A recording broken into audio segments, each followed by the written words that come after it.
مریم علیہ السلام اپنے کمرے ہیں، ایک دم جبریل آتا ہے، فتمثل لها بشرا سویا، بہت خوبصورت نوجوان کی شکل میں آئے تو حضرت مریم علیہ السلام ڈر گئیں، انی اعوذ بالرحمن منک ان کنت تقیا، اللہ کی پناہ چاہتی ہوں تیرے شر سے۔ تو فرمانے لگے ڈرو نہیں، تو کہا تو کون ہے؟ کہا انما انا رسول ربک، میں مرد نہیں ہوں، مجھے عورت میں کوئی دلچسپی نہیں، میں تو فرشتہ ہوں، تو میرے پاس کیا لینے آئے ہو؟ کہ اہب لک غلاما زکیا، اللہ تجھے بیٹا دینے لگا ہے۔ کہا توبہ توبہ، انا یکون لی غلام، مجھے بیٹا ہو سکتا ہے؟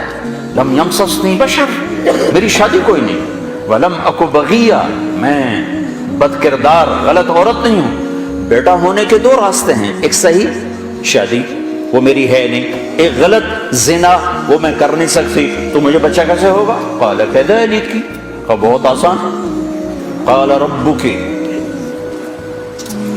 تیرا رب کہہ رہا ہے کہ یہ تو مسئلہ ہی کوئی نہیں۔ قال کذالک قال ربک وهو علی ہین، یہ تو میرے لیے مسئلہ ہی کوئی نہیں۔ تو جبریل آگے بڑھے تو وہ گھبرا کے پیچھے ہٹے، اب پیچھے دیوار آ گئی، اب آگے کہاں جائیں تو ایسے لگ کے کھڑی ہو گئی۔ جبریل تسلی دے رہے ہیں، ڈرو نہیں مریم، ڈرو نہیں ڈرو نہیں ڈرو نہیں۔ ان کے قریب آئے اور یہاں سے پکڑا، یہاں سے کرتے کا آستین پکڑا، جسم کو ہاتھ نہیں لگا، یہاں سے پکڑا اور دور کھڑے ہو کر پھونک ماری۔ اس پھونک کا بچے کے پیدا ہونے سے کیا تعلق؟ زولوجی کا علم کیا کہتا ہے کہ اس پھونک کا یہاں کیا تعلق ہے؟ لیکن ادھر کا ادھر پھونک ماری اور ادھر 9 مہینے کا بچہ پیٹ میں تیار ہو گیا، حمل نہیں ٹھہرا کہ حمل ٹھہرا۔ کس کس کو جواب دیتی، کیا کیا بہانے تراشے جاتے، ایک دم حمل ہوا، فحملته فانتبذت به مکانا قصیا، ایک دور جگہ پر گئی، فاجاءها المخاض اذا جذع النخلہ، درد شروع ہوا بچہ پیدا ہونے کا، ٹیک لگائی کھجور کے تنے سے، ساتھ ہی بچہ پیدا ہو گیا۔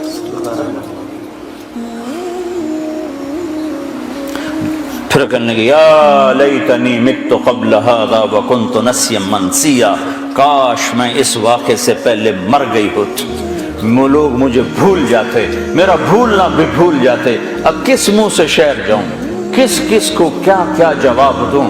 تو جبریل دوبارہ آ گئے، فناداہا من تحتہا، اب سامنے نہیں آئے کہ بے پردگی نہ ہو، پیچھے سے آئے، کہ لا تحزنی، ڈر نہیں، قد جعل ربک تحتک سریا، پر مارا تو وہاں سے پانی کا چشمہ نکل آیا، کہ چل خود بھی پاک ہو، بچے کو بھی نہلا دھلا۔ وَهُزِّ إِلَيْكَ بِجِذْعِ النَّخْلَةِ، وہ جس کے ساتھ ٹیک لگائی تھی نا کھجور، تو وہ اوپر سے کٹی ہوئی تھی، اوپر سے کٹی ہوئی تھی، تو جو کھجور اوپر سے کٹ جائے تو وہ کیا دے گی؟ خشک تنا، تو کہا ہزی، اس کو ہلا، جب انہوں نے ہلایا تو ایک دم ٹپ ٹپ ٹپ ٹپ تازہ کھجوریں گرنے لگی، تازہ، تو ساقط علیک رطبا جنیا، تازہ نرم۔ تو کہا مریم تو نے دیکھا جس رب نے بغیر شاخوں کے خشک تنے سے پھل کو نکال دیا، اس نے تمہیں بغیر مرد کے بیٹا دے دیا۔ کلی وشربی وقرری عینا، چل کھا کھجوریں اور پی پانی اور موج کر، اور چل شہر کو واپس جا۔ فَإِمَّا تَرَيِنَّ مِنَ الْبَشَرِ أَحَدًا فَقُولِي إِنِّي نَذَرْتُ لِلرَّحْمَنِ صَوْمًا فَلَنْ أُكَلِّمَ الْيَوْمَ إِنسِيًّا، لوگ آئیں گے پوچھنے کہ یہ کیا ہے، تو تم نے کہنا میرا روزہ ہے، میں بات نہیں کر سکتا۔ فَأَتَتْ بِهِ قَوْمَهَا تَحْمِلُهُ، اب بچہ گود میں اور آئیں شہر میں، شور مچ گیا، یا مریم لقد جیت شیئا فریا، ارے مریم منہ کالا کر کے آ گئی، یا اخت ہارون، یہ تانا دیا، یا اے ہارون کی بہن، یا مریم کیوں نہیں کہا، یا اخت ہارون کیوں کہا؟ ہارون ان کے بھائی بڑے نیک پاک، تو تانا دے رہے ہیں بھائی تیرا ایسا اور تو یہ کر کے آ گئی۔ ماں کان ابوک امرأ سوء، ماں کو بھی لے لیا، باپ کو بھی لے لیا، بھائی کو بھی لے لیا، تینوں کو لے لیا۔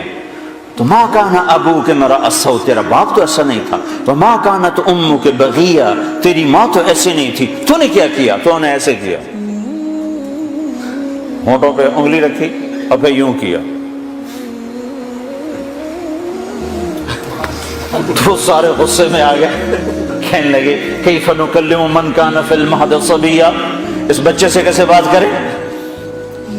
بات یعنی لفظ تو یہ ہیں قرآن کے کہ اس بچے سے کیسے بات کریں، لیکن مفہوم یہ ہے کہ مریم تجھے اپنے گناہ کو چھپانے کا کوئی صحیح بہانہ بھی نہ ملا۔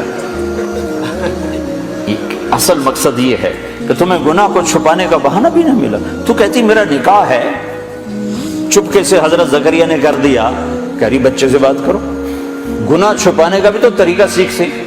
تو ابھی یہ شور مچا ہوا تھا کہ ایک دم عیسیٰ علیہ السلام کی آواز ایسے گونجی جیسے میں اسپیکر میں گونج رہا ہوں، چھا گئی سارے شہر میں۔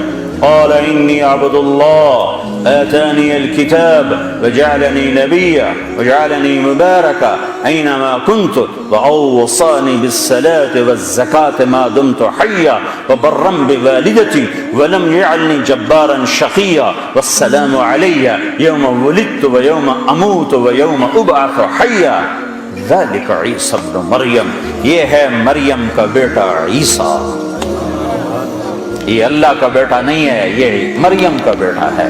اور اتنی لمبی تقریر جو میں نے آپ کو سنائی قرآن میں، عیسیٰ علیہ السلام نے اتنی لمبی تقریر کی۔ تو میرے بھائیوں، قرآنی واقعات سے اللہ ہمارا ایک ذہن بناتا ہے کہ میرے بندو یہ ساری کائنات اللہ کے قبضے میں ہے، یہاں وہ ہوتا ہے جو اللہ چاہتا ہے۔ تو اس سے آگے اللہ پھر مطالبہ کیا کرتا ہے؟ ایک مطالبہ کرتا ہے کہ اس دنیا میں تم ایک کام کرو، ایک کام کرو، چونکہ ساری کائنات میرے قبضے میں ہے، ساری کائنات میرے ہاتھ میں ہے، تو تم میری مان کے چلو، بس یہ میری مان کے چلو۔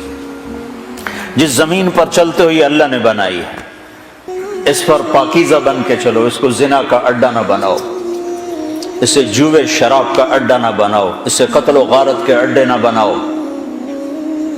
یا آسمان کی روشنیاں تمہیں اللہ نے دی ہیں، ان روشنیوں میں اللہ کے شکر گزار بنو، نافرمان متکبر نہ بنو، کہ زمین آسمان اللہ کے غلام ہیں، تم بھی اللہ کے غلام بنو۔